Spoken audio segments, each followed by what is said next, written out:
From Tally to Cali, It's time to wake up. Wake up! Wake up!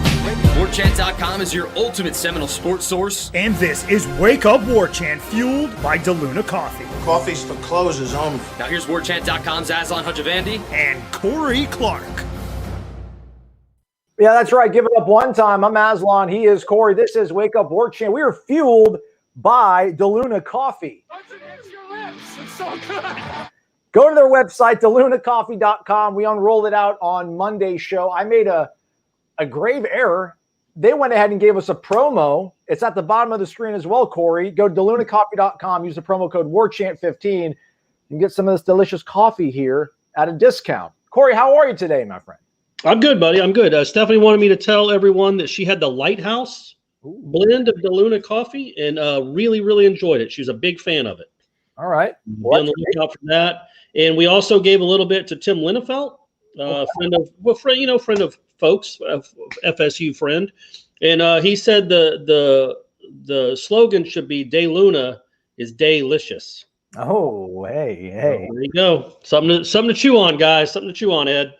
So I thought, maybe it was the Luna meant like the moon, but somebody came at me, and I guess that was, well, they didn't come at me. They were very kind and said, I guess that was the name of the explorer who found Pensacola, and the Lennoxes love Pensacola more than I love my hometown, maybe even more than you love Atlanta. So I'm going to go with that one. We're going to roll with that, though. Otherwise, we got a show. Let's start off before we start taking phone calls, I guess. What we witnessed last night, Corey, on Monday night when number 7 Virginia came to town, the largest deficit of the Tony Bennett era, going down by 20 into intermission. And things going to get better for the Cavs. Florida State looked just about as good as you could hope a collegiate basketball team would look going into February. Did you learn anything new about this team? Do you feel any more confident about just how far they could possibly go? Yeah, I mean, I don't know if I feel any more. It just reminded you once again that, yeah, they could win the national championship. Look, they could lose. It's college basketball, man, and who knows what the tournament's even going to look like. Who knows how they're even going to play Saturday if there's a game. It's just a goofy year. It's hard to get your hands around it and grasp it. But, I would say there's like 4 teams maybe that you would think, that's really – if Florida State plays like they did on Monday night, maybe Gonzaga can beat them, and maybe Baylor. I think that's about it, man. I know Michigan's good. Villanova's good. But I think Florida State played at a level on Monday night just like they played a level at Louisville, where I think they knock down shots. They're a very good shooting team, the best shooting team in the conference. And when they defend like that, man, that's hard to beat. That's hard to beat. Virginia's a good team, man. Virginia could win the whole thing. I mean, I'd be surprised, but they could. And Florida State was up on them by 25 or whatever it was. Just an unreal performance coming off a not good performance on Saturday. So, again, there's going to be ebbs and flows. They almost lost to Wake at home.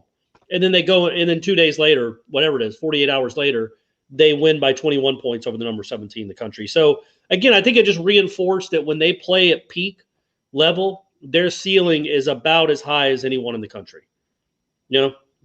Gonzaga's probably got more NBA-ready guys right now. They got more guys that can score 28 in a game. But Florida State, man, they had 9 guys score 4 points or more. Like, they all made a contribution, right? All of them. Everybody that played made a contribution. Raekwon Evans couldn't make a shot, but he still had 4 assists and played defense, got some steals. I just up and down the lineup, Calhoun making the big threes. Balsa, is Balsa an NBA player, Aslan? He has the makings of it. Yeah, I can't see why you wouldn't think, if he continues on a trajectory and this track record that this coaching staff is probably starting to establish as a legitimate talent evaluators and developers, I'd find it hard to believe that he wouldn't be one. And Raekwon Gray just continues to prove himself to be one of the best players in the conference. Just everything he does, whether it's scoring, rebounding, defending 1 through 5, passing. He's just a unique talent that's indispensable to that team, and he's really good. And again, he's only a junior. He technically could play 2 more years if he wanted to. So yeah, I don't think I learned anything new. But maybe the rest of the country realized, yeah, man, Florida State's not going away. This isn't a fluke, and this isn't just a flash in the pan. Flashes in the pan don't last this long. This is a 5-year flash in the pan. And I know you didn't read my column, but you should. folks that are listening on the podcast or watching now, you go to Warchant and read it. But so since in the last 3+ years, basically 4 years of ACC play, Virginia is now 2-3 against Florida State and 61-8 against the rest of the conference. So 40% winning percentage against Florida State, 88% winning percentage against everyone else. Just it's I guess we shouldn't be surprised when Leonard Hamilton beats Tony Bennett because he does it a lot. That's what he does. That's what he does. By the way, shout out to Ed. He says, by the way, everybody, Ed, the guy at the bottom of the screen, he owns the Luna Coffee. He's a Nole. His son's a Nole. They're boosters. And, you know. Guys, this is a very special occasion. The Godfather himself has been kind enough to grace us with his presence. He joins us every now and The then. Godfather. This is his damn house. He lives there. He sleeps 20 feet away. All right, so Garrett's Noles gets us started off. Garrett, we appreciate you. Garrett's Noles, plural. Let's go. What are we talking about in the show, he asks. Well, you know. We're talking about that Marcelo Zuna signing for the Bravos, Garrett. That's a big-time signing. I was very excited that they did that. Hopefully he'll he's not going to do what he did this past year for the rest of his career with the Braves, but, man, that's a good bat to have. And, we're talking about whatever you guys want to talk about. Baseball's coming up this weekend. Basketball team's got another game. Spring practice is what, Aslan, 3 weeks away? Sounds about right. Yeah, so it's all starting to come together. It's a lot of things firing at once now. That's right. All right, let's hop in here then. Let's take our first caller of the day. And thank you, Garrett, by the way. Thank you, Garrett's Noles, for the tip. That's very, very kind of you, man. And go Bravos. You know I mean that from the heart. So warchant.com stats and info says the last time this person was on air was Tuesday, February 9th. And in parentheses, it says 50 total calls. So this is do you think that means this is the 50th time, Corey, or is this number 51? I don't understand how last Tuesday a week ago was February 9th. What's today? The 16th, brother. Oh, man. See, I think because I just got this new computer, the date on my computer, I must have it set on Australia time. It's 9:08 in the morning on February 17th on my computer. So There you go. I think that's probably 50 total times he's called. All right. Well, it's none other than the mayor of Virginia Beach, Virginia. It's Gator Kirk joining us here live on Wake Up Warchant presented by DeLuna Coffee. What is going on, Gator Kirk? Good evening, gentlemen. How are you guys doing tonight? Fantastic. We are living the dream. Yeah, you'll be up all night drinking that coffee, though. So, you know. Could be worse things. Could be worse things. Yeah, that's when y'all like to record and do those things. So absolutely. So I have my question is, since hopefully COVID will relax a little bit and you all will get out to practices, if you had a chance to attend a position group meeting, which one would be the first one you'd like to go to? Oh, I like it. I like it, G. I like it. Wherever Adam Fuller's at, I want to be in that room, Corey. You just want to watch him like a hawk. Yeah. Yeah, you're like the devil on his shoulder. And I could be the angel. I could be on the other side. Like, hey, that's a good idea, Adam. That was well said. Well communicated. My initial reaction, I think it's the right response, is the quarterback room. You got Dillingham in there, the personalities in and of itself, but you got Dillingham in there. I'm sure Norvell might pop his head in there a few times. And then I want to see how Milton reacts, and the other players respond to Milton. So that's the one I'd want to see. What about you, Gator Kirk? Which room would you want to be in? I think Alex Atkins, since he seems to get a whole lot out of the talent he has, I'd like to see, them watching film and how he coaches them up and how he actually teaches them. I'd like to see it too. I'd bottle it up and sell it on the black market. Probably make a good amount of money, like bootlegging Alex Atkins instructional film. I think so. Look what he did to the offensive line last year. Yeah. What's funny about that is, I've been around enough practices now where you watch all these offensive linemen. Now, Rick Trickett had his own different philosophy with his hat whipping and his cussing guys out and telling them they're soft and all that. But all offensive line coaches, there might be different techniques and different steps, but on the field, they all are pretty similar in the way they talk to their charges. They're not a lot of lovey-dovey. It's very direct, sometimes personal. But I wonder, what I would like to see is what it's like in the film room. I think, obviously, there's a lot of teaching that goes on the field, probably more so. And that's where I think you learn the most is by doing. But I also want to see how it's communicated up on the board, how it's communicated in film, how does he call out a player in front of his teammates? Is he a good job guy, or you got to do better guy, or both? I always think that's interesting, but that goes for every obviously position room. But I am interested because I've seen Alex Atkins up close, the way he works on the field. I'd be interested in how he is in the room, talking to those guys and showing film, breaking down film, because something's working pretty well, the way he's teaching it. Yeah. All right, G, we appreciate the call and the question as always, friend. All right. I appreciate it. You guys stay safe, stay warm. We are. As always, go Noles. Hit that thumbs up button. Y'all have a great night. Gator Kirk, everybody from Virginia Beach. Gator, from now on, obviously, we want to hear you also say, and drink that DeLuna coffee. You know what I mean? That's got to be part of your sign off. And other people that are on the line hearing this right now, that's got to be part of your sign off too. Give them time. Give them time. It'll become a part of the show, but we got to kickstart it off. The mayor's got to kickstart it off next time. You're right. Ray Pereira joining us from snowy Houston. Man, I saw a photo of like a cowboy, like literally a cowboy, all frosted up cowboy hat with like a calf bulldogged in his arm, like frost all over the calf, frost all over the horse he's on, frost on his hat. Texas, man, it's crazy what's going on out there. And then check out Shane Kirkley. Kirk Knowles in the house. He doesn't even have any power, but he's got $50 to throw at us. Let's go, Shane. Kirk Knowles, man, pillar. Is Shane from Texas too? I don't know. I mean, no, everyone's getting blasted. I guess everybody in this part of the world is having, except for us. I mean, if you can see out my window, it's beautiful and sunny. But we rode it after yesterday. Yesterday was pretty gross. Did you see that? Speaking of Houston, did you see the picture? And I think it's real. Who knows? Where it was taken from like the suburbs, but Houston was in the distance, and like nobody in this neighborhood had power. It was completely black. But downtown Houston at like 11 at night was completely lit up. And it's like, well, what's the point of that? Nobody's even down there working, and all the Houston buildings were lit up. But then I was like, all right, well, that might be. I don't know if that's a real photo or not. But it was pretty remarkable to see all these neighborhoods. People where they live have no power, but the buildings in downtown were lit up like it was a movie set. Yeah, it's on Newsweek.com. They're legitimate. I see it. Okay.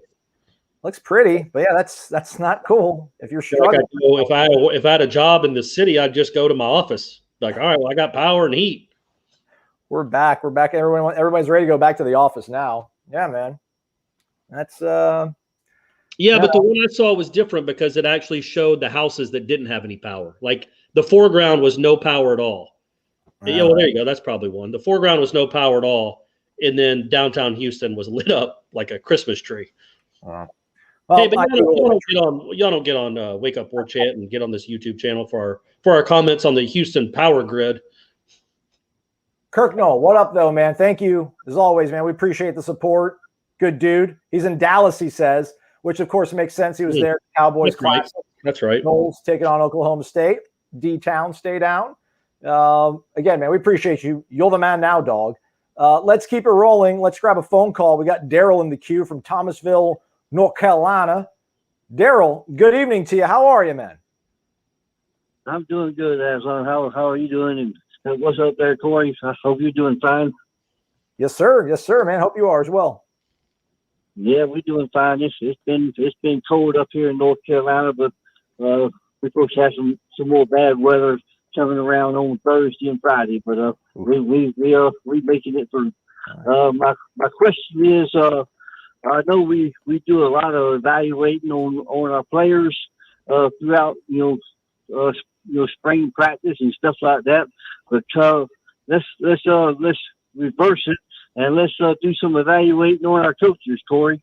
Let's evaluate each one of our coaches and what are you looking for on our coaches this coming year, and what do you need to see from our coaches this coming year on some improvement, and if they don't improve, which ones do you think need to hit the highway, and for Coach Norvell might need to replace if they don't improve? Yeah, Daryl, I think the easiest answer, man, is, really, other than Atkins, I want to see something from all of them. I don't think any of them bathed themselves in glory last year. I think we think Marv is a good coach. He's certainly a very sharp man, and I think he's on an upward trajectory as far as his coaching career. But those linebackers weren't very good last year. Odell, Papuchis, maybe Papuchis a little bit in special teams, but even then that tailed off, I thought, pretty considerably at the end of the year. And the defensive ends did literally next to nothing.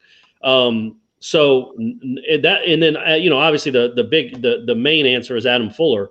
That nothing was coordinated, Daryl. That was my biggest problem with the defense as a whole. Is it didn't look like they in some of those games, and I always go back to Louisville. I always go back to the NC State game. It just didn't look like they were coordinated. Like, why would Brendan Gant on a 3rd and goal from the 8 be playing 8 yards deep in the end zone and let a guy just basically, run a square in, just run a stop right in front of him over the goal line for a touchdown? Like, what possible defense is that? How is that being coached? I just, like, people are going to score. It's 2021. You're going to give up points. Touchdowns are going to happen. But Florida State made it so easy for other teams, and not good teams either. Like, NC State wasn't an incredible team. Neither was Louisville or Pitt. Those offenses aren't very good. But against Florida State, it was like they were going against air. Even Duke, who got shut out, I think, by Miami the week before, put up 35 against Florida State. And so I just want to see, obviously, better play.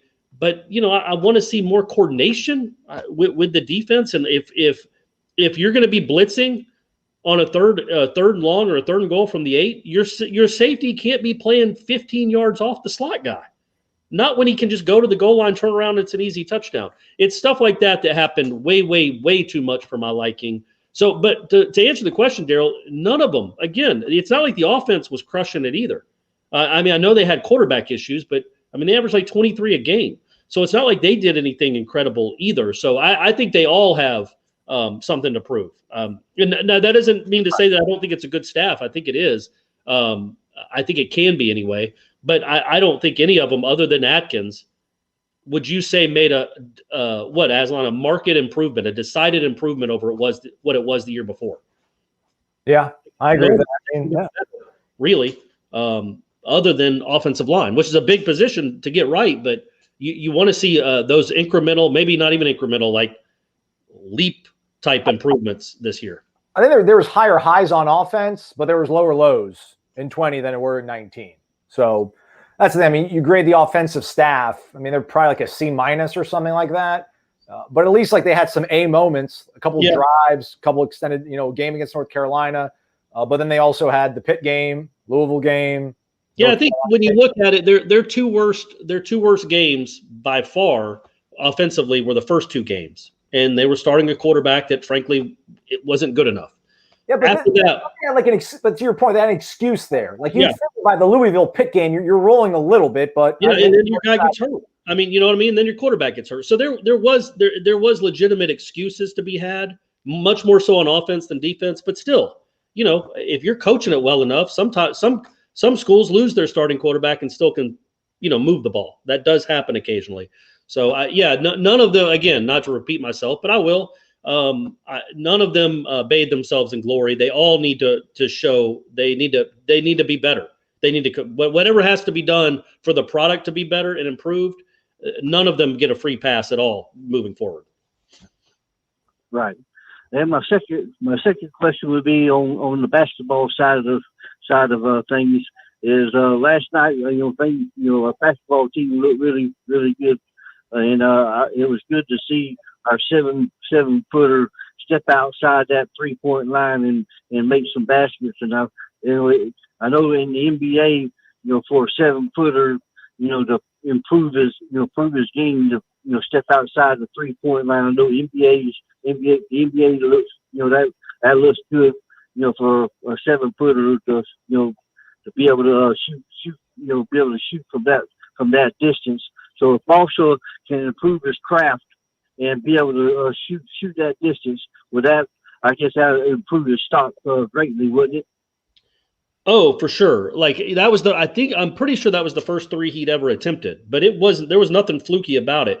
And when you watch him shoot free throws, and even the shot before that was like, I think a step or 2 in front of the 3-point line, That's a pure shot. That's not, he's not just chucking it up there and hoping it goes in like that. That's real form.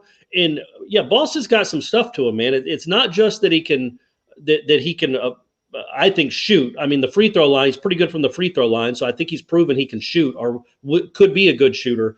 But also, in that game yesterday, he broke down the guy defending him and drew a foul going to the basket. Against Louisville, he had that steal at half court and then it did a Euro step around a guard to get it up, and he missed the shot, but then he jumped right back and dunked it in. He's got some legitimate NBA type talent on the other end of the court too. Like in that game, the Clark kid, Kihei, I think is his name, no relation. He kept getting to the rim at will in the second half. Then they put Balsa in, and the first time he tried to get around Balsa was like, nope, that's mine. He's got quick feet. He's obviously very tall. He's athletic. Yeah, man, I think he translates to probably he's going to be an NBA player in some capacity. I'm starting to think that now about him and Raekwon Gray. I don't know how you watch Raekwon Gray and don't think, okay, yeah, that can play at the next level. I don't think he can be a 40-minute a game guy, but man, when he's on the court, he just makes an impact. And they're both really skilled. But Balsa for sure, Balsa. I think it's Balsa, right? It is Balsa. Yeah, sorry about that, Balsa. He's got some. It doesn't even feel like he's been tapped into. Like there's still so much there. He's just a sophomore. You think by this time next year he might be one of the better bigs in the country. All right, well, y'all do a great job, and I enjoy listening to you. I'm not a coffee drinker, but I say go. You guys are coffee drinkers, and go ahead and drink this the product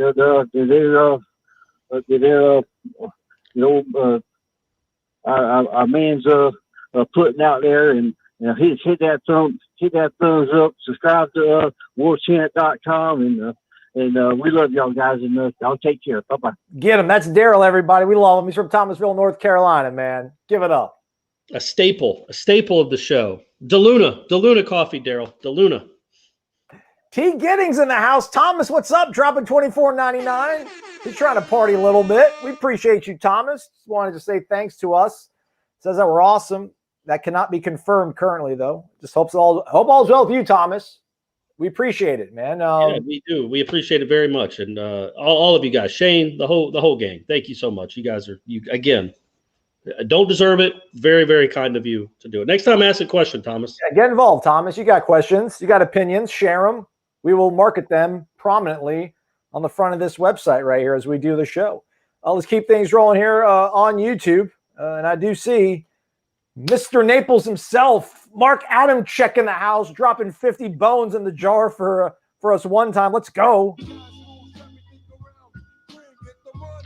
Dollar bills, y'all. 50 bones. Go Noles. FSU will soon have the longest ACC home win streak, he says. Corey, do you agree with that? What are they? Two? Are they? What? I thought Duke was at 30, but I guess Duke was only 25. So they're 2 away from tying it, 3 away from breaking it. I mean, probably, yeah, sure. Imagine if they actually had home crowds. Like I thought last night was the best, was the loudest and probably the most full that the Civic Center has been. I don't know what the capacity is supposed to be, but it was certainly right at the tip of what it was allowed. Imagine if there were 11,000 people getting to watch what they saw last night. I mean, that place would have gone when Balsa hit the 3. Yeah. The roof would have exploded off the place, man. I mean, that was just, and then Calhoun's back-to-back threes. Yeah. Again, I shouldn't lament it. It's been a year now. Get over it, Clark. But again, college basketball is so much more fun when there's an atmosphere. But it was a pretty good atmosphere. It's a long way of saying I thought last night was a pretty good atmosphere. Thank you for stalling. I couldn't find the actual number. I have failed you, everybody. I apologize.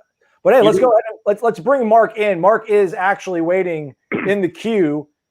Mark, what is going on, man? Thanks for the 50 bones. We appreciate you, man. Hope you were able to get some golf in before did the cold even hit Naples, or you just living the dream down there?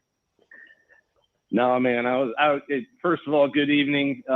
Thank you for having me. I was out hitting some balls about an hour ago, and I was in shorts and and a golf shirt, man. It's warm down here. All right, Can't complain. Okay, all right, yeah. Let's not rub it into our friends that are freezing in Texas right now.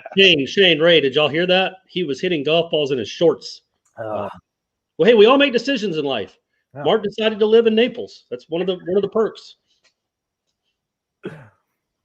Yeah, and I never thought I'd come back because I lived in Tallahassee, of course, and New Orleans and Atlanta, Corey, Okay. at school, and because it's it's a senior crowd down here, very seasonal. I thought it would be boring, but man, it's a pretty good place to be. It is, man. Florida. How can you not like Florida?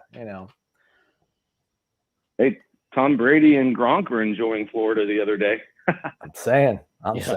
Yeah, that was something. Mark, you want to talk about Clemson or something, it looks like?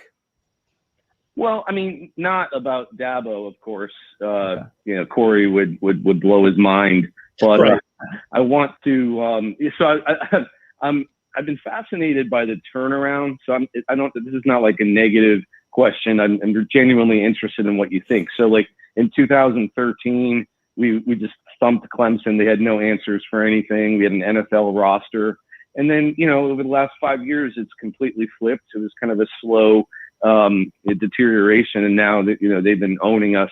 So, I mean, what do you think that they did that maybe FSU stopped doing over that period of time? Or what are we both doing that we're not doing as well? Or is it just a matter of coaching continuity and we've had the turnover and they haven't?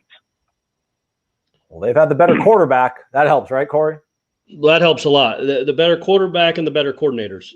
Those are really big parts of the equation. They have, lately, obviously, they've been recruiting better. But I think if you went back and looked at the 14, 15, and 16 classes, maybe in the 17 class, I assume Florida State and Clemson were neck and neck. Maybe Florida State was even ranked higher most of those years. Florida State was. Yeah, a lot of people have gone back and looked at it. Yeah. But look, I remember when we had Larry Williams from the Clemson Rivals site on. I think it was on this show, right? Didn't we have him maybe a couple years ago? And because I remember asking him about the 14 game where Jameis didn't even play because of the cafeteria, the student union thing, and they still lost. And I was like, at that point, how did Clemson fans not think we're never going to beat this team? We can't beat them even when they're the Heisman Trophy winners on the sidelines and some guy named McGuire is playing quarterback. We still can't beat them, even though we go up and down the field. And he's like, he goes, there was some disappointment and some frustration with that game, obviously. But Deshaun Watson played the last 3 quarters, and everybody was really excited about that. And I don't think you can undersell how, they've literally had one of the 2 or 3 best players in the country at quarterback for, what would that be now? I was on 6 of the last 7 years. Like the 1 year they didn't was the Bryant kid, right? Right. And that was the year they still made the playoffs, but they weren't Clemson. They didn't compete at all in the playoffs. All the other years, number one, now they're getting them at every position, but having Venables and then having 2 top 5 type quarterbacks who were just incredible college football players, and then you look at who Florida State's been running out at quarterback. That's as big a disparity as the entire team has a disparity. Like Deshaun Watson is so much better than Smag, and Trevor Lawrence was so much better than James Blackman. They're not even barely playing the same sport. So, it's hard to win when even if the talent is similar, if the quarterback is so much better, which from 14 to 20 has been the case. Yeah, you've got to catch up at quarterback, which who knows when that will happen. Hopefully soon. Maybe this is the guy. Maybe this is the year. But yeah, I think you can't overestimate what the quarterback play, the discrepancy in quarterback play at the 2 programs has been. What I guess here's what I'd say, Mark. What if Deshaun Watson had been at Florida State in 17? What if he was the quarterback in 16 and 17? Did they win the national championship? I don't know.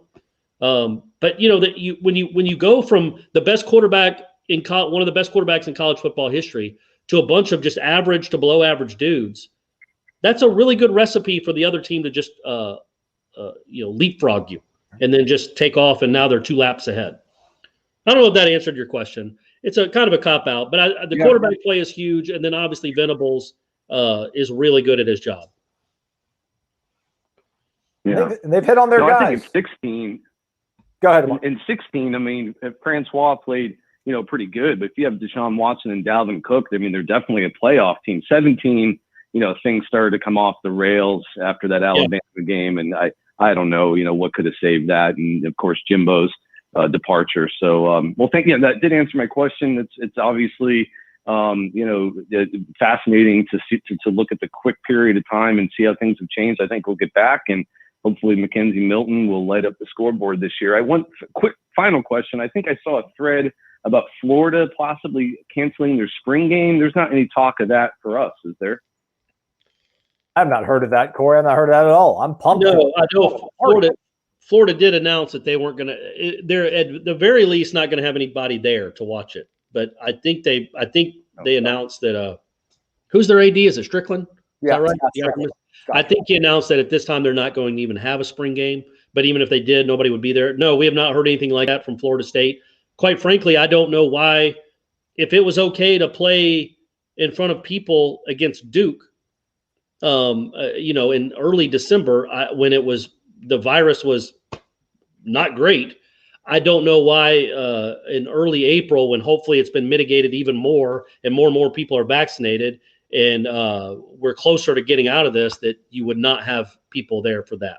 It's outdoors, space them out. But no, to answer the question, we have not heard anything.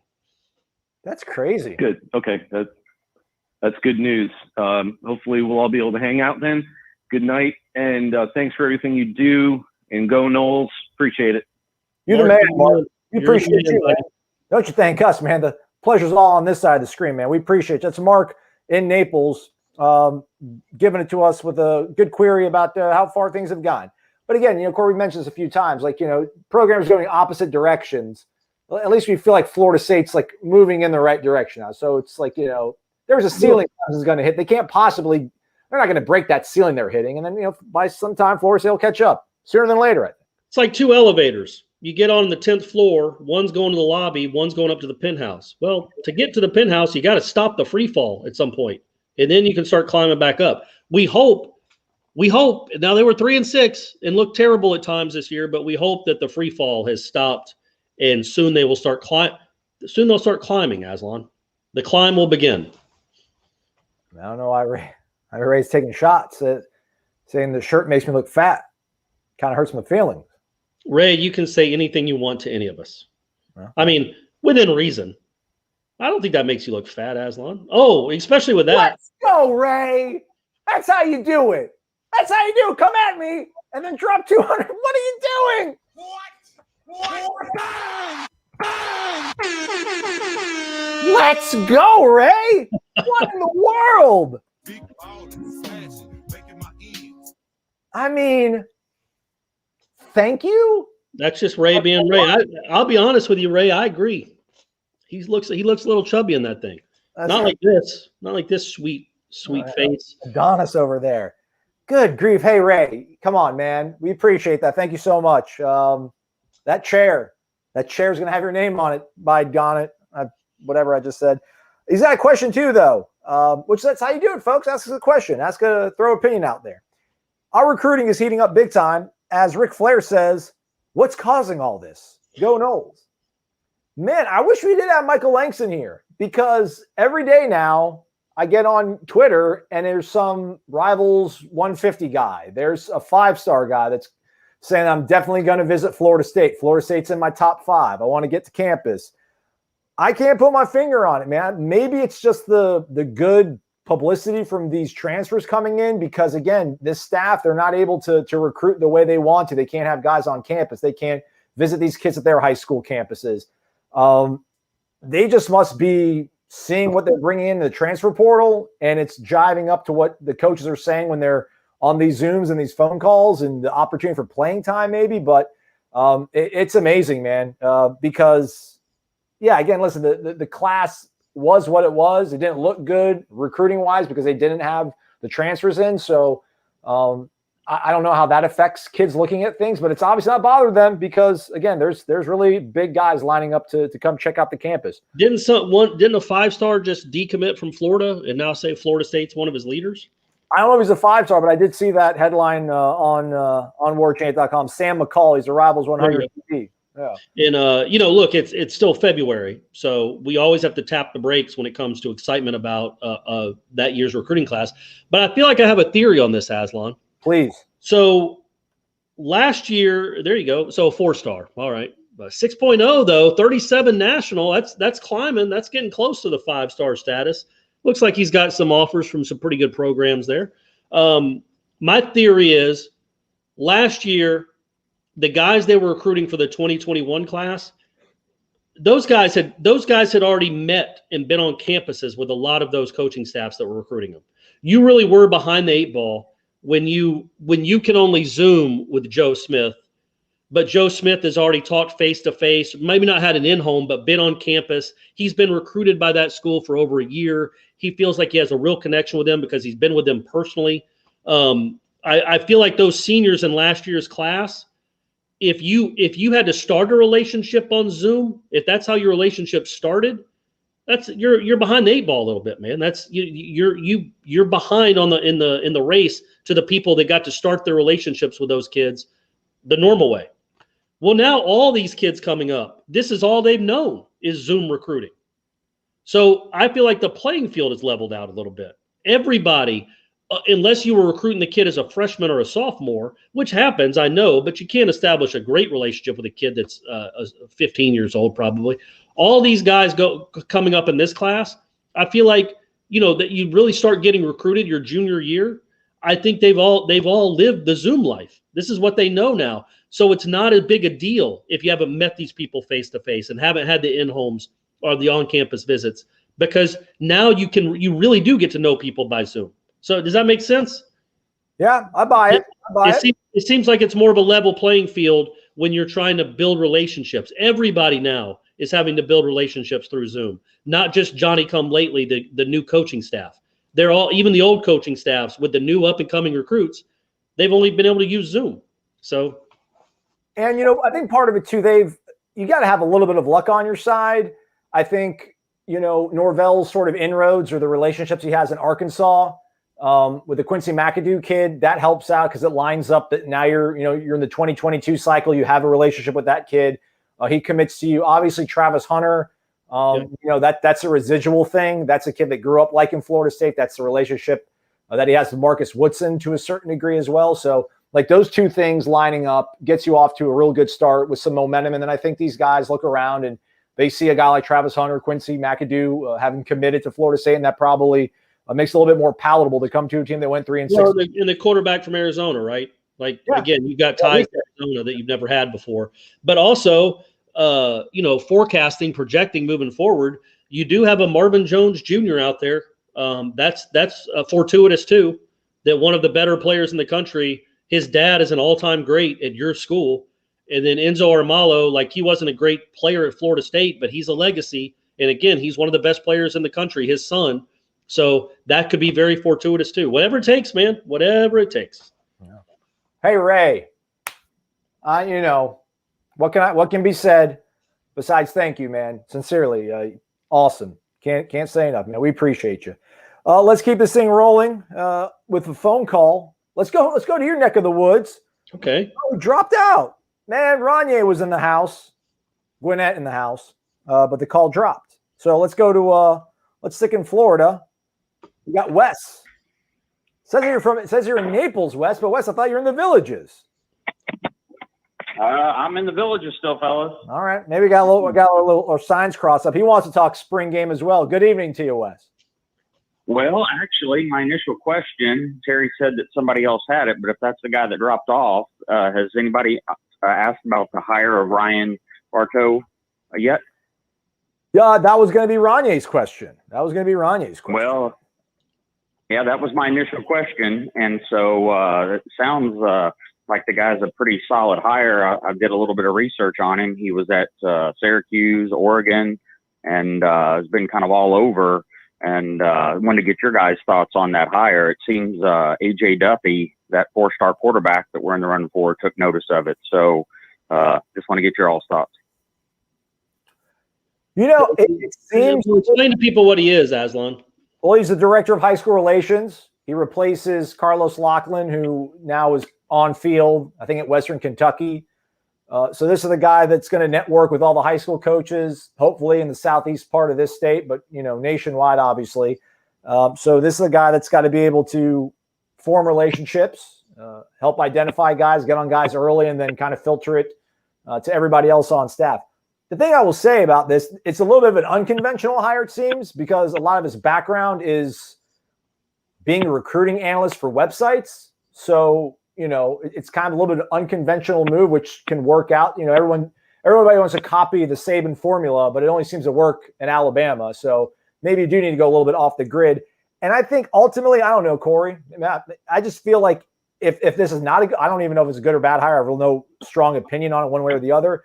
But I feel like this kind of hire, like you'll know soon enough. Like you as a coach, as a position coach, you'll know what high school coaches think about this guy that you hired probably pretty soon. So this is not something you really get yourself married to. And if it's a bad hire, you shoot yourself in the foot for years and that kind of stuff. You can kind of pivot away if it doesn't work out. But I found it interesting that he had a strong background, kind of doing like the Michael Langston life. Not to say that Michael couldn't do it, but that was a little bit curious. Yeah. Langston could be if Bartow doesn't work out, they make a run at Langston, right? I don't know enough about him, honestly, Wes. I just don't. He does have ties to Florida, which is always nice.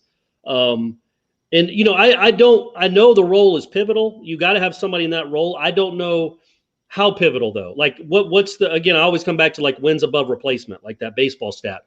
What's the war for a good director of high school relations versus an average director of high school relations? Is it one extra win a year? Is it one extra recruit a year? Is it 3 extra recruits a year? It's hard to know. That this is another hire, not to be on the fence about it, but it's another hire that, like Aslan said, you just kind of want to wait and see what this looks like. It's hard to have a real strong opinion. He has been at places, and I do think he has ties to the South, so that's a positive. But let's see how it works out. You know what I mean? I don't know that I have a preconceived notion of what kind of job he'll do. I think his most recent was at Syracuse. So, maybe with everything going so heavy to the portal, I know he's supposed to do high school relations, but just maybe with him having covered recruiting kind of at a granular level, nationally for websites, maybe he's got a good idea of guys that are currently on rosters elsewhere. So when they do go in the portal, maybe that's another resource you can kind of maybe tap into. So, everyone's always excited when somebody new joins the fold. So we'll see how it goes, and maybe we'll be able to get an interview with him and we can get him on the podcast or something. Maybe we'll do that. What else is on your mind, Wes? Very cool.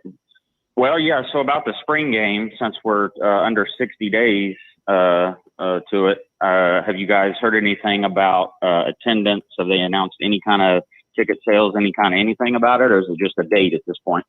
And we're hoping we're going to get to be in attendance. Right now, it's a date. Right, Aslan. There's nothing that's come out. I know there's a board of trustees meeting this week, right, Aslan? I think, but I don't know that this would come up. I don't know that this would be on the agenda. It might. I know Coburn's going to talk at it, so maybe it will. But look, man, I would expect it. I don't know why it wouldn't be what it was for the Duke game, which was 25% capacity. Which I don't know that. I don't know what is that? 15,000, 16,000 you can get there. I would think that'd be about as much as you would get anyway. But right now, no, we haven't heard anything about limitations on like what Florida did, for instance. We haven't heard anything along those lines. Again, to me, that doesn't make a ton of sense because I assume Florida's going to have people at their baseball games. So I don't know why they couldn't have people at their spring games. Maybe they just don't want more people coming into town. But I would foresee the spring game being much like the Duke game last year with that kind of capacity. So I'm going on that until we hear otherwise. And this is from Seminoles.com where you can purchase tickets. And I don't see it listed on the calendar right now, but again, that doesn't mean that they're not going to have it available and open. But I haven't, again, I just read the quote from Scott Strickland and there was really no explanation for why they're doing it, but just to let Florida fans know it'll be on the SEC network. It's going to be okay. I have not heard anything that signals that they were going to have any sort of change of plans for it. They promoted it. I don't think Florida was promoting their spring game all that heavily, whatever they call it, Doofy versus Doofus. But like Garnet and Gold game has been on the Florida State Twitter feed. It's been promoted. So it'd be weird if they promoted it and then said, you can just watch from the comfort of home. Thanks, though. So, but we'll keep an eye on it. To Corey's point, there'll be a board of trustees meeting. I think it goes Thursday into Friday. If anything does happen, Ira will be on that and definitely let us know. Very cool. That basketball team sure looked good last night, didn't they? They did not look bad. Yeah, they're good, man. They're good. And they're going to be good next year, and probably the year after that, and the year after that. They're set up for the long haul, man. Virginia certainly thinks they look good. Right. Yeah. All right, Wes, we appreciate you, man. Hey, so I get to cut a new promo. I almost messed up last week, so I'm gonna cut a promo on the way out if you don't mind. Please hear it. Yeah. Don't forget to hit that thumbs up, subscribe to Warchant, drink your DeLuna coffee. Have a good evening, fellas. That's my guy. That's a guy. That's Wes. There it is, Wes. Look at that, man. He's a pro, man. He's like Hulk Hogan, man. Cutting the promos, man. We appreciate you. Thank you, Wes. Let's dip back here into the YouTube channel. Shout out to Eric. Give it up one time, Eric. Get a little bit of this. Dollar. A little bit of that. 20 bones. Hey, Eric. You're an angel. Thank you. Game was totally awesome last night. Noles put a beating on Virginia. I'm stuck here in Tallahassee due to bad weather, trying to get back home. Oh, man, you came down for that game. Look at you. Right, yeah. Hey, man, might as well stay over and go to the one on Saturday, too, if there is one. So far, there's supposed to be one, but there's baseball. There's going to be a baseball series on Saturday, too. You can just stay for the week. But hopefully you'll will be able to get back home in the next day or two. This weather across the country is something else. But thank you very much, Eric, for the tip. That's very, very nice, man. And it was a good. Again, man, Eric, I just, for the people that are listening to this that were there for the Louisville game, or there for the Notre Dame game, any of the games the last few years at home, it's a special environment when it's a close game and they're playing well. It's really loud. I've been to all the arenas in this conference. It's as loud as any of them. And I'm telling you, that Louisville game last year, I've never been in an arena like that, ever. And I miss it. And I feel bad for old Scotty Barnes. I guess he'll just make do with the $8 million he's going to make next year. But even still, I feel bad that his college experience wasn't quite the one he was probably signing up for. There we go. Eric, we appreciate you, man. Thank you very much. Garrett's back. Garrett, you don't have to do it twice, man. You already threw some bones at your guys. But, hey, man, we appreciate you nonetheless. Says he's been looking this up a lot today. Is there any news about our new football facility? First, there's a funny guy on Twitter that tweeted out a photo saying that, like, look what Mike Alford's done, getting it done for us already and showing this great construction going on campus. But that's actually what used to be called the Oglesby Union. It's the student union, which has been under construction, it feels like, for 10 years. Yeah. But a couple people took the bait and ran with it, like, whoa, what's going on? But maybe this week we'll find out a little bit more clarity on it with the trustees meeting, right, Corey? Hopefully. Yeah, I think that you would think that would be addressed. That's kind of a topic. That's the topic that's on a lot of people's minds and has been for years now. And with Alford in charge, I think this is his first trustees meeting, maybe a second. I don't know. I do feel like that will be on the agenda, and we'll have a better idea of groundbreaking, of size, maybe where its location, all the stuff that you need to know. I think hopefully we'll get some news out of that this week at the trustees meeting. Where do you stand on it, Corey? Do you want a brand new nuts and bolts ground up building, or I'm cool with them renovating more? A lot of people think that's cutting corners, lipstick on a pig sort of thing. That is the second most beautiful building on your campus, most beautiful stadium in the conference. Make that the focal point of your program, not, stuffing in some brick building between an overpass and Chainsaw Al's, indoor facility. I think I'm all about the Moore Center being prettied up. Yeah, I think if they could, depend on what they did with it. Yeah, I think it could definitely work. The location, you can't beat it. It's right next to your locker room. It's on your stadium. It's a part of your stadium. I don't think you beat it. And it's like, man, the way it's laid out geographically, for the people that haven't been to Clemson, it's farmland. Like, literally, their football facility is, I don't know, I would guess 1,000 yards from their stadium, maybe 500 yards. It's like across the street, but it's in this huge expanse of just grass because it's Clemson. They moved the cows to another part of the campus and they built a football facility. Florida State doesn't really have that kind of geography around it where it can just move some cows, cut the grass, and then build something. So you got to be you've got to be forward thinking, or you got to make do with what you have. And maybe the intramural fields could come into play. That's always a possibility. But I would say me personally, it's either the intramural fields or it's got to be refurbishing more and making it, putting a recording studio in there, and a rocket launcher, and whatever the kids need these days to keep them entertained. You could put it in more. Like, I don't even know why we call it the intramural fields. Like, they don't even do intramurals there anymore. I don't think. Yeah, it's basically a parking lot for a football game. That was so cool to be a student at Florida State, and then you could play, 5-on-5, 7-on-7 flag football IM with like Doak in the background, and it was awesome. But where is it now? Where are the intramural fields now? Like all the way down Lake Bradford, I think, like by the res, like south. It's closer to the airport, I think, than it is campus. Yeah, it's out there, I think. Oh, all right. Sorry, gang. Sorry, current students. Yeah, somebody can correct me. Let us know what you folks think. Do you want a new building from scratch, or do you want to pretty up the Moore Center? Garrett's, thank you. Appreciate you. Joel Davis in the house. Look at Joel. Joel dropping 100 bones like it's Joel. What? Joel. What? Let's go. Straight cash, homie. You keep telling us not to give so much, but you guys are Tallahassee living legends. Embrace it. LOL. True. I don't know why you're laughing. I don't know why you're LOL in there, but it is true. We are legends. Thank you very much, Joel. That's way too kind. You're the best. You guys are all the best. It just doesn't. It's incredible. And yeah, maybe we should stop doing that. It's probably not the best sense to tell people to not, but we just feel overwhelmed. Overwhelmed at the gratuity.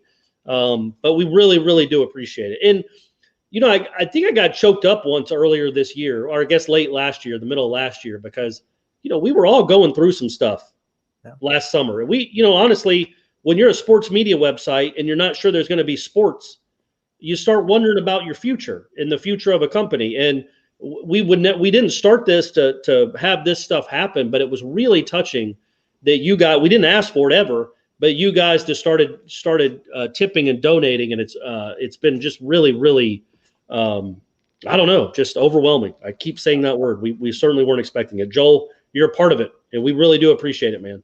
Yeah. Ask a question next time, or just keep calling us legends. And we'll guess that you guys like this because of your generosity, but just know that we love doing this too, man. This is super fun. Glad we're all able to hang out, talk the Noles, and keep in touch. Joel, ask a question, throw an opinion at us. It can be wrong. I'll pretend it's right because you threw $100 at me. Yep. Ray like, says though, Ray with your fat suit that you're wearing. Ray says they tips in pesos though, Corey. So maybe we need to What's the conversion rate on that? I don't know, but Dan Squatch says it's probably only like 75,000 rubles. Okay. So I don't know what that buys these days. I know more about the price of eggs in Russia than I do the conversion rate. Khalil Young's in the house. Khalil, Mr. Retro, wants to talk about the good old days. And he brings his buddy Andrew Jackson to the party. Khalil, thank you, man. We appreciate you. Same question, but slightly different. Build your FSU defense, but you can only use players from 2009 till 2019. So Mangum is available still. Stop it. Sorry. No, he's not. He's gone, I think, by then. Wasn't he part of the 09 team? Was he? Maybe. Yeah, he committed. He was part of the 2005 signing class. So yeah. Okay, so my linebackers, I think, are Telvin and Nigel Bradham. Okay. I think those are good ones. Vince Williams, by the way, who saw that coming? 10-year career? Are you nuts? That's crazy. So maybe I should rethink that. But no, Telvin and Nigel are my two linebackers. Jernigan, DeMarcus Walker, Brian Burns, got to have the edge rusher. And then I guess Eddie Goldman. Goldman and Jernigan are my two tackles. Well, who are your two ends? DeMarcus Walker and Brian Burns. You got it. We're going Burns over Bjorn? Yeah. No. I'll go Bjorn. I'll go Bjorn over Brian Burns. But I feel like Burns is different than the other two. Burns is that speed guy coming off. Those other guys were very good, obviously, but they didn't have that quite the burst. He's just a different kind of player. I think Bjorn Werner and DeMarcus Walker are similar type players. But still, no, you're right. I'm going to go with both of them. Sorry, Brian. I'm a big fan. And Marvin, you don't make it either. And then the secondary, Xavier Rhodes. Okay. Yep. Xavier Rhodes, right? Jalen Ramsey. Yeah. LaMarcus. Darby. Okay. And then Mangum. So those are my five. I guess you could do the 13 secondary, except what about Derwin though, man? Derwin's in there too now. No, I don't know. I think your corners are Ramsey and Rhodes. Yeah. And then you have Derwin, LaMarcus as two safeties, and then your nickel guy, maybe that's LaMarcus, and then your two safeties are Derwin, and it really wouldn't matter at that point, would it? Like Darby or PJ is like that fifth guy probably. Yeah. Going to go with Derwin. Maybe T. Brooks. T. Brooks made one of your safeties, and you put LaMarcus at nickel, and then Derwin is not on the squad, and you get Xavier Rhodes and Jalen on the corner. And Greg Reed is your punt returner. All-time punt returner. Absolutely. No question who your punt returner is. Sweet G. Reed. Danny C's in the house. Danny, thank you very much. $15. That gets you a little bit of love. I put my arms around it if I could, Danny. Do we think Florida State will be able to dethrone Clemson atop the ACC while Dabo and his coaches are still there? Or are we going to need some of those Clemson coaches to finally move on for that to happen? No, I think it can happen. Look, they've beaten Dabo and those coaches before. You have to have a good structure in place, which Jimbo had, especially early on. Really the first 5 years. And you're Florida State, man. Don't be too scared of Clemson. I know it's been incredibly disappointing what has happened in this rivalry, where Clemson has just dominated, and they're the much better program right now. But for the most of our lives, Florida State has been the dominant program to Clemson, no matter who their coaches were. It's just you're in a gap here. But Clemson did it without the history and the tradition of Florida State, without the recruiting base that Florida State has. They were able to do this. So sure. I mean, Dabo's not unbeatable, obviously. Jimbo did it multiple times. So it would help if Venables got some initiative and maybe had some wanted to be a head coach one day. That would be nice. Tony Elliott too. But no, I think you can beat those. If you recruit well, there's no reason, none, that Florida State can't be as good and better than Clemson in the next few years. There's just none. It's Florida State. I know they've been awful lately. It hadn't been fun to watch, but it's still Florida State. It's still a program that matters and can get good quick if you make right hires. All right. I agree with that. Yeah. It does seem far away, but it's not, man. You get, Jordan Travis sticks around. He and Chubb are going to battle it out for a few years to come. And think about, and I've said this before, I've used this analogy before, but think about the discrepancy between 2009 Florida and 2009 Florida State. Right. Legitimately, Aaron Hernandez is scoring touchdowns and throwing the ball in the upper deck. Tebow's calling his own jump passes. They're taking a knee to not embarrass Coach Bowden right before the half of a game that was completely out of reach. Gary Danielson said it was the varsity against the JV. It was an utter embarrassment. They had beaten you, I don't know, I think that was the 6th straight year they've beaten you. 5 of them have been blowouts. It seemed like at least 3 of the last 4 had been absolute blowouts. And then within a year, you go on a streak where you beat them 7 of 8 times. So it can happen and happen quickly. Nobody thought. Now, look, it did help that Urban. That's the thing, the gap, though. You need them to come down. Yeah, they came down a good bit. But that first year, Urban was still there. And, it can happen. It can happen quickly. And I think Jimbo is going to overtake Urban even if Urban had stayed. I think the writing was on the wall for that. It's going to be harder because, Dabo's not going anywhere. But, yes, it can happen. That thing flipped so quickly, it boggles the mind. Did we lose? There, Aslan, you with us? I'm here. Maybe I think it's you, Corey. I think it's you. I don't know who it is. Okay, here I am. I just said something really profound. No, we heard you. I'm curious what happens like in the next 2 years. I think we were approaching peak Dabo, and I think like his arrogance and his hubris is either going to start, wearing on him a little bit, or he's going to be the bully of college football, and we're just going to have to deal with it. But I think like the next 2 years is going to be kind of pivotal to just see what sort of role he kind of fills because. It's been a hell of a run he's on, and it's not a flash in the pan, but if he loses Venables, now that's not something you just easily replace. And you would have to think that maybe when Venables' kid is done playing, that he's going to want to maybe take over his own program. So if that happens, it would be interesting to see if Clemson just rolls right along having to get another defensive coordinator, because you could point to Venables turning the program around, much like I point to Mickey Andrews turning Florida State's program around. Florida State was always pretty good. They scored a bunch of points with Bowden. But until Mickey Andrews came, they weren't a national championship contender. 3 years after he got there, they were the best team in the country for a decade and a half. So I think Venables has had a very similar impact on Clemson.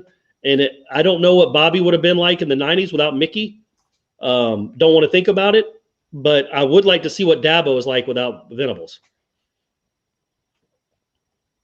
I just saw this on our Twitter feed. Florida State football team will get a tune-up for the Seminoles already scheduled. Oh, never mind. I thought I was saying that like we're going to play LSU, like that's breaking news. But we already knew they're going to play LSU. They're going to play Duquesne. Duquesne. It was actually from Duquesne. Dallin Cuff's father, I think, went to Duquesne. What when is that? What year is that? 2022. Shout out. Before they played and go to New Orleans to play, they're going to play Duquesne? Yes, correct. August 27th, 2022. Buddy, are you kidding me, Aslan? They're going to be 1-0 next year. Let's get away. They should be.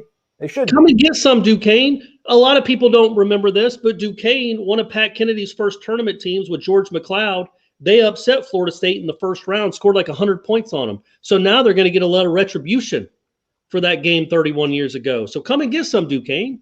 Look, man, I'm telling you that I love that they did that. I know it's Duquesne. I'll be honest, I didn't know Duquesne had a football team. I did not either. They might not. They might just be putting one together for this game.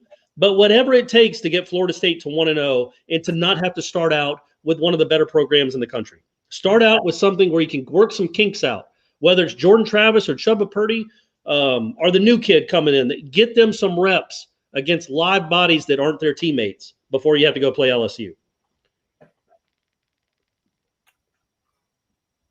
says Louisiana in the release, but it also says LSU. So I don't know if we're playing Lafayette, the Raging Cajuns in 2022 as well. But anyway, we got to go. We got to hustle. I'm going to look. You talk about. I'm looking it up. Why? It doesn't matter, man. It's 2022. Who knows what's going to happen? I'm looking at the release because you did a terrible job explaining it. We got people listening. We're here. I'm going solo on this, and we're going to mute Corey. We're going to get through this, so we're not here for an hour and a half. Rocket City Noel, Joseph, we appreciate you, man. Thank you so much. We got 2 callers in the queue. We're going to get to you, so hang tight. Shout out Khalil Young's back here, still throwing doll hairs. I mean, come on. Take a break sometimes, Khalil. How would we feel about UCF joining the ACC? He thinks it would be good for the conference. You got FSU, Virginia Tech, Clemson have been the best teams in the conference, but North Carolina and Miami are getting better. I think one more good team would help the conference a lot. I'd rather blow it all up, Khalil. Take UCF with us and then raid the Big 12. Get all the good Texas teams, TCU, Texas. We'll take Texas Tech. We'll take Baylor. Let's get Oklahoma. Let's get Oklahoma State. Let's maybe go and poach, maybe Tulane, just so we can get a roadie to New Orleans every now and then. I think that's the best way forward. I don't know how practical it is because of the guarantee of rights goes so far into the future. But rather than put a Band-Aid with UCF joining, I'd rather break us up and go get a whole new big super conference, which I think you can because TV contracts are going to be thrown on their head upside down here in the few years to come. I'd rather do that than bring UCF in. We appreciate you, Khalil. Khalil, you're too nice, man. $50, man. Come on. Khalil is the man. Khalil is the man. You can unmute yourself? That's not cool. Garrett's Noles in the house. They just got announced they'll be playing North Alabama in 2023 from the home opener. 2 years in a row, Corey Clark starting 1-0. So Coburn obviously listens to this show because I've been lambasting them for always opening with a loss. And they're tired of, like I said, they have the longest losing streak in the country for season openers. It might be extended this year coming up. But after that, I looked it up, Aslan. They do play Duquesne to open the season. They also play Louisiana later on in the year as a non-conference opponent, as well as LSU. Their 3 non-conference games that year are three home non-conference games are Duquesne, Louisiana, and Florida. So awesome. You are starting with Duquesne. That is a great thing to do. And if that's true about North Alabama in 2023, absolutely bring it on. As long as they don't have any Florida State cast-offs like they used to back in the day, that should be an easy win as well. So, man, they're doing it up. It's awesome. I love playing Georgia. I think it's great for the program, for the fan base to play LSU and to play Georgia and to play Notre Dame. You don't have to start with them. You don't have to. There's no rule that says you have to always start out with a really hard game and now you're 0-1. Your team lacks confidence.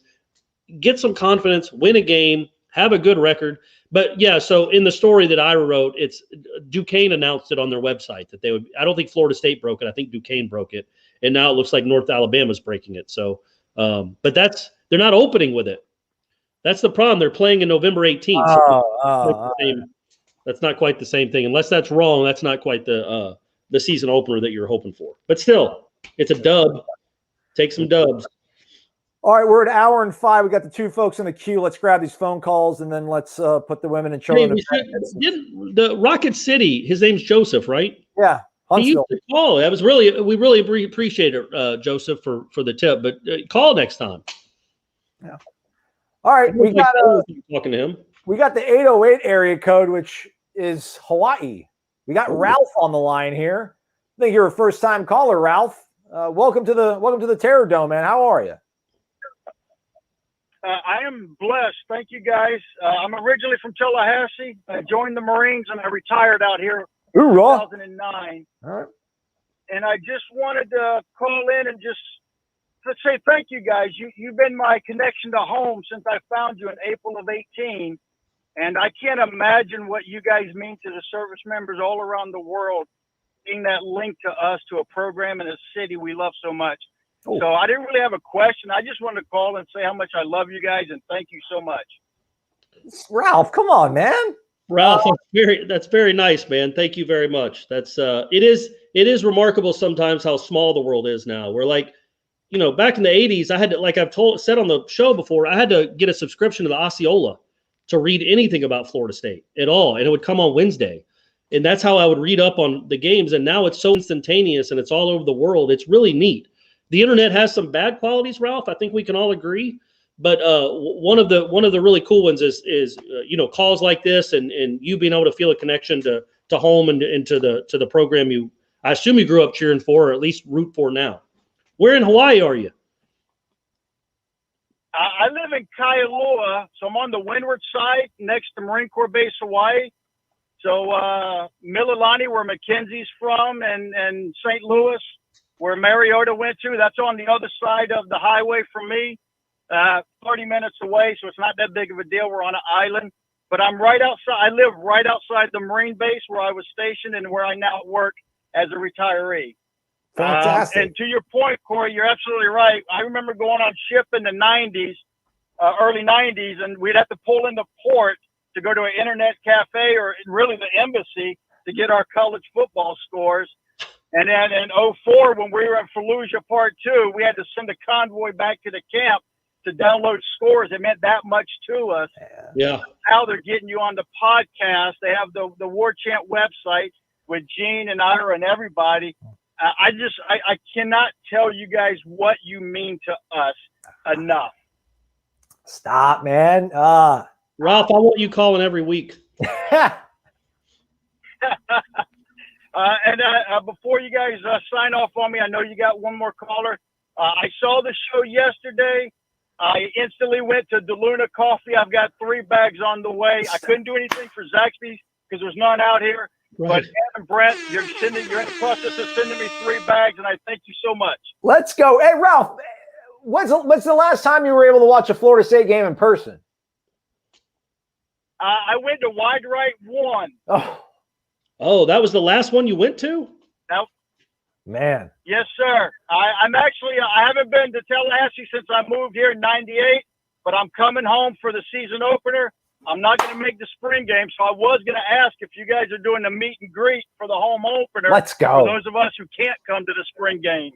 Yeah, man, we'll have a Ralph booth. Everybody can come up and shake your hand. Even if we're not doing one, we'll meet up with you, buddy. That's Saturday night. We'll show you around all your old haunts. if they're still around, or we'll take you to some new ones. I hear the town's changed a little bit since '98. A touch, yeah, a touch. And the stadium has changed a little bit since Jerry Thomas missed that kick. Yeah. Yeah, I cannot wait to come home. I miss it so much. Man. Hey, man, for real, like either email us or call us back. We're going to keep doing these shows in perpetuity. So call us back, sometime in the summer. Well, you literally call every week if you want. But call us back when we get closer to that season opener, because it really would be cool to meet you, man. Thank you so much. And I'm on Warchant. I'm Spartan Noles 71. All right, man. We appreciate that, man. Hoorah. Thank you for the call, Ralph. We appreciate you, man. Thank you, Ralph. I appreciate you guys. Thank you. There we go, man. Go no, man. Come on, Ralph. That's a tough act to follow for the next caller. And by the way, I want to extend that invitation to all you callers and listeners. But you're not in Hawaii. This guy hadn't been in Doak since literally. What a time to be like, that's a wrap. I can't do it anymore. I'm not watching another game in this place. I can't believe they lost this game. How do you settle for a field goal with a walk-on? I get it, Ralph. I know why you're upset. I'm upset too. Even 30 years later, I'm still upset about that loss. But yeah, man. So that goes for all you guys. We do really want to do something. That game's a Sunday night, right? The Notre Dame game. Yeah. So that'll be September of this year. We're in the clear. And we're going to be doing something Saturday somewhere. I like it. All right. Now, is it September 5th? Is that a Sunday? It is. 201 days, Corey. 201 days. How cool would it be if we get like that Florida State's playing how about UTEP? They move UTEP and make them the home opener this year. It's not going to be Notre Dame. It's going to be UTEP a week early. We'll be 2-0. We'll be 2-0 after we beat Duquesne. Best of luck. Best of luck to Dave trying to follow up Ralph, our guy over in Kalani. Is that how did you've been to Hawaii, Corey? You've been twice, right? Yeah, I went to Come On, I Want to Lay You, and Maui were the two islands that I visited.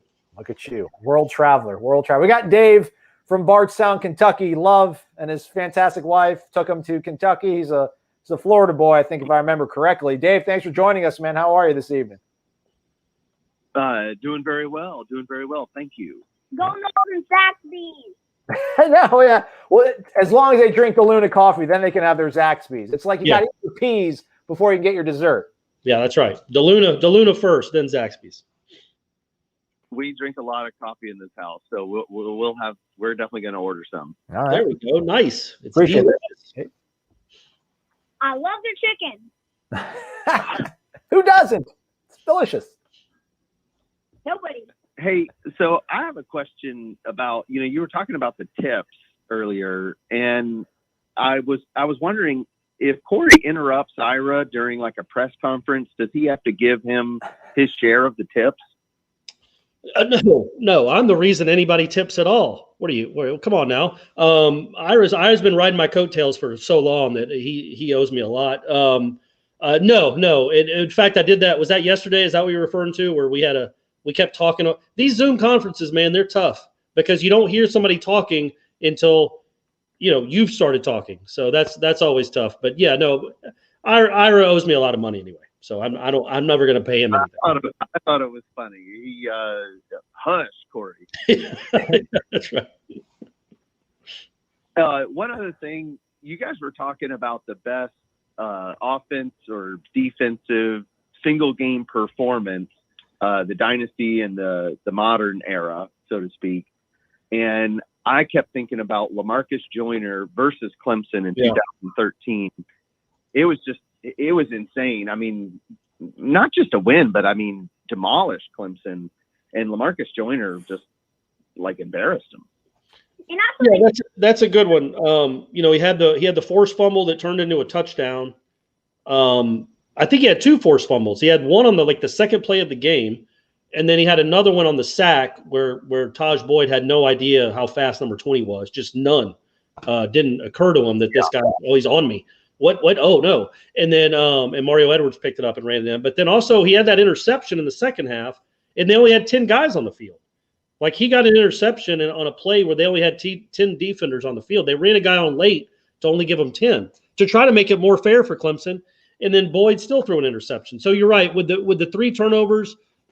forced in a game like that of that magnitude, that should always be remembered as one of the all-time great defense performances. It's weird that we didn't think of it, but we can't think of them all. You know what I mean? We think of most of them, but yeah, that's a really good one. T-Bone has a question. Let's hear it. Yeah.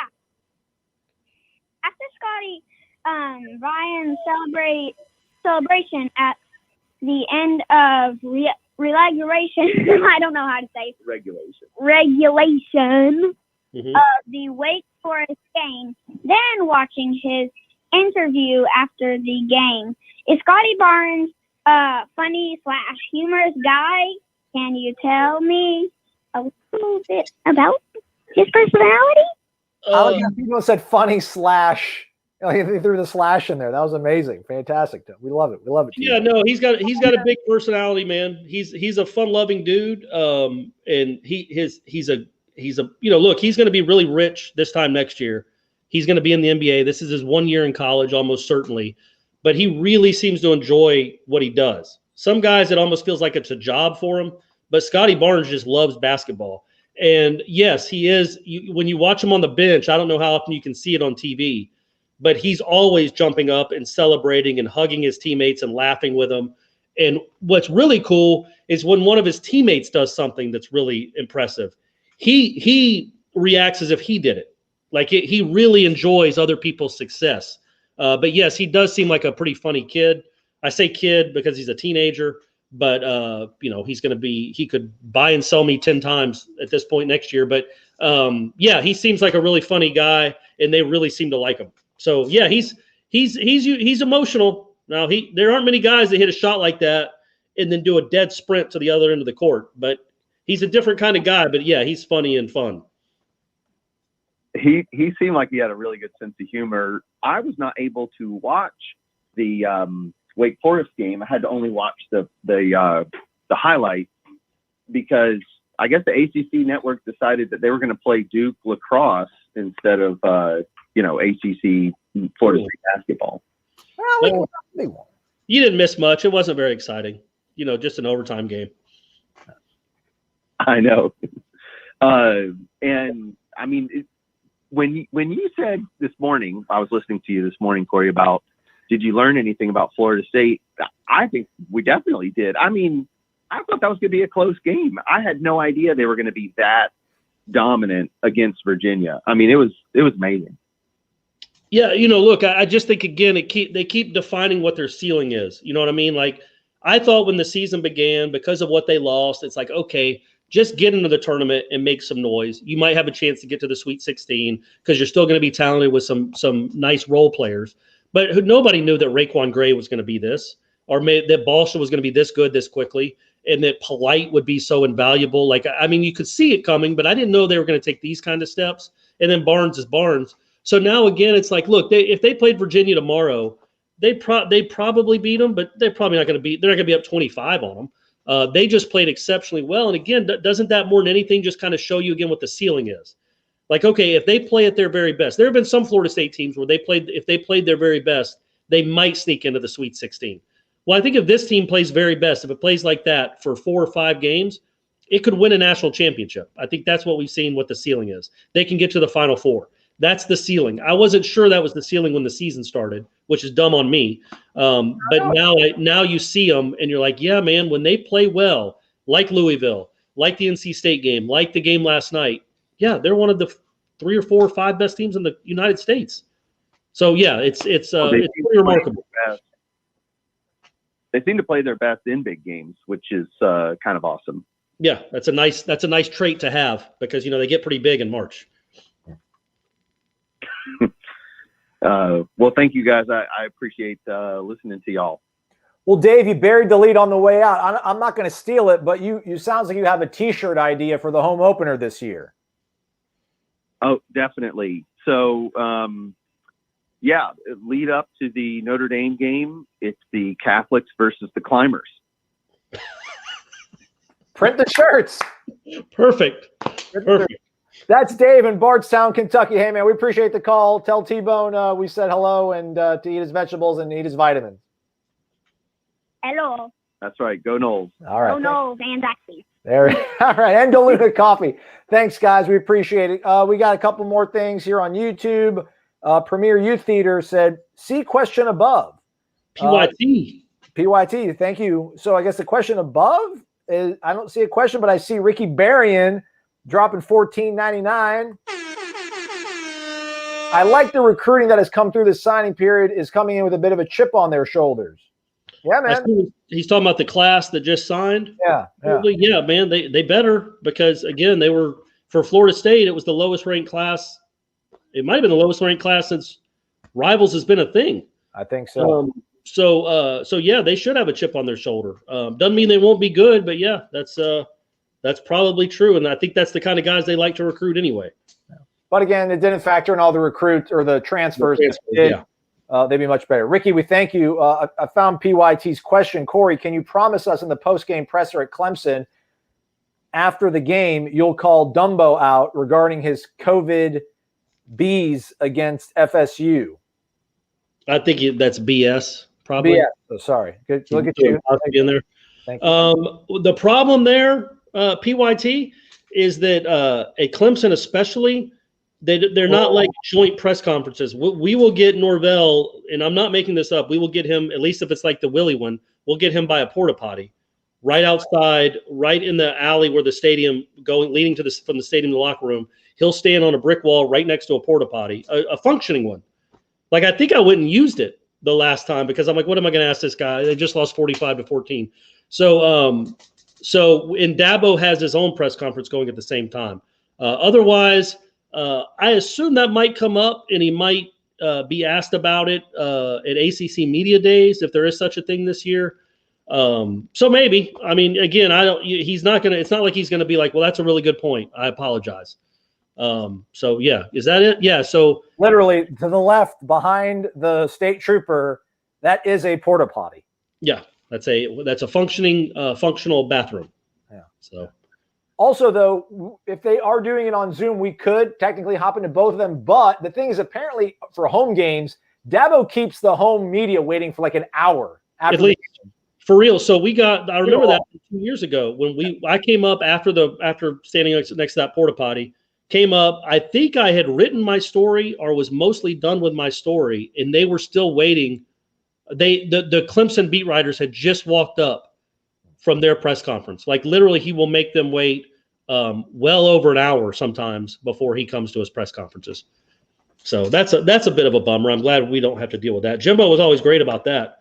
He would do us sometimes before radio, but he was always down there quick and answering as many questions as he wanted. In the wind says Aslan, you can't mute the coracle. I did, though. Just want to say that Francois would have been better if Jimbo did not abandon him. From that point on, he simply regressed. Did you see how, I don't know, he's in that fan-controlled football league that Johnny Manziel's in? I don't know how he did, though. Is he? Yeah, I think so. Yeah. All right, well, good luck to him. Yeah. Look, DeAndre was pretty nice as a freshman. Yeah. As a redshirt freshman, there was some stuff to work on where you're like, okay, he wasn't an incredible thrower of the football, and he wasn't incredibly athletic, but he did things pretty well, and he was really tough. But then it spiraled, man. He hurt himself against Alabama. He had the off the field issues, and then 2018 happened, and it's almost like 2016 didn't happen. It completely overshadowed winning an Orange Bowl. Everything that happened after that Orange Bowl, he wasn't I thought he was going to be the next. I don't know if he's going to be an NFL quarterback, but I thought he was going to be an all-conference type quarterback for Florida State for a couple of years. And then he got hurt against Alabama, and it just never came close to happening for him. Ed sends his thanks to Ralph. Ed, I'll just go ahead and put me down for some voodoo and some hot chocolate, and I'll use that towards the 24. I'll just give the money back to you. Keep giving me all this delicious coffee. Make me that much more awesome with all the caffeine. Joel Davis is back with $100 more. The show's over. It's over. But he's got $100. Corey, if being sexy was a crime, you would get the death penalty. That should be a T-shirt. His words, not mine. That's everybody's words. Joel, I think you speak for the masses. Some people might think you're being ironic right there and you're trying to poke fun at what I really look like, but we know the truth. This isn't you don't just roll out of bed and look like this. This takes a lot of work. So I hope you guys appreciate it. That's why we actually, Aslan, you remember, that's why we started making these videos. Yeah. It's because you don't really get to appreciate this just hearing my voice. You get to see it in all its glory. So, Joel, again, you're dumb. We love you. Thank you very much for the kind words, obviously, and then also for the tip, man. That's really, really thoughtful, and we thank you a lot. This is why we don't have. It's Corey with an E, by the way. Yeah, this is why we don't have double dates with myself and Corey, because I don't want to bring a girl around Corey. I'm not stupid. I might be a dummy, but I ain't an idiot. You know what I'm saying? So you made that mistake once, and you saw what happened. Hey, you're right. Khalil's back in the house. This is the last one, I think. Let's go ahead and shout out to Terry, by the way, too, though. Terry, screening the phone calls. You're the man. We are sorry, but the show has ended. Goodbye. Khalil asks or says, I think FSU could have beaten Clemson in 17 had they had Francois. They pulled away from us at the last minute after Blackman literally threw the game away. That Clemson team was not Clemson. Agreed, and I think that season could have been a pretty darn good season, even though there was some, obviously, it seemed like the foundation was crumbling a little bit. If you have your starting quarterback instead of a true freshman, you beat NC State the first game of when you actually get back after the hurricane, and you probably win 8 or 9 games, I would guess, with Francois. That defense was good enough for sure to win you some games, and you won 7 with Blackman. I think a third year DeAndre Francois, you're probably winning 9 at least. But yeah, that Clemson game, yeah, they had a chance, even being down 17-0. It's 17-14, and they get the ball at midfield, and then Blackman throws it right to the safety, and then they didn't get close again. But yeah, I agree. It was the injury, then Jimbo leaving. DeAndre's career will always be kind of a big what if. That's a big what if, that injury against Alabama, because maybe he doesn't get injured against Alabama. Again, they win 9 or 10 games, and maybe he doesn't go to A&M, or maybe Florida State really fights to keep him, or whatever had to happen. But when you're 3-6 and just got beat 35-3 by Boston College, it's a little harder sell when a bigger school or a big money comes calling. So that'll always be a great what if. Much like if Nick Saban had taken Drew Brees with the Dolphins instead of Culpepper, like how does that shift the landscape of college football? I love how we talk about like the 2017 defense being good, although we all were like circling Charles Kelly's house. Hey, you need help packing? I got tape, I got boxes, but now in hindsight, it's like, actually, That 17 was pretty good. Remember, Alabama did very little against them until Francois got hurt. I mean, that was a really good defensive team starting out.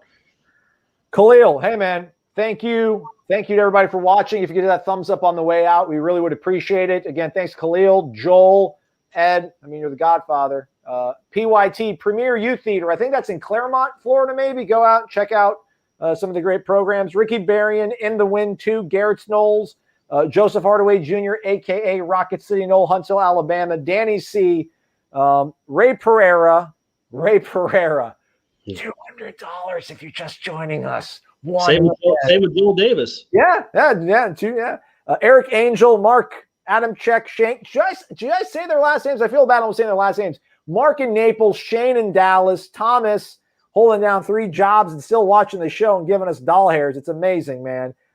We appreciate you all. Thanks so much for watching. We'll be back doing another one of these next week. But in the meantime, we'll do a Renegade Express probably for Friday. And we'll keep you posted on warchant.com. Again, Saturday, hopefully, basketball game against Virginia Tech, season opener for baseball. Thursday and Friday, Board of Trustees meeting, maybe football facility talk. Ira's going to be on that like a hawk, and we'll let you know how it goes. Corey, tell everybody. A lot of stuff popping. You want to say goodbye for everybody, Corey? Just to Joel. Sorry I'm so sexy. Good night, everybody. Thanks for watching and listening.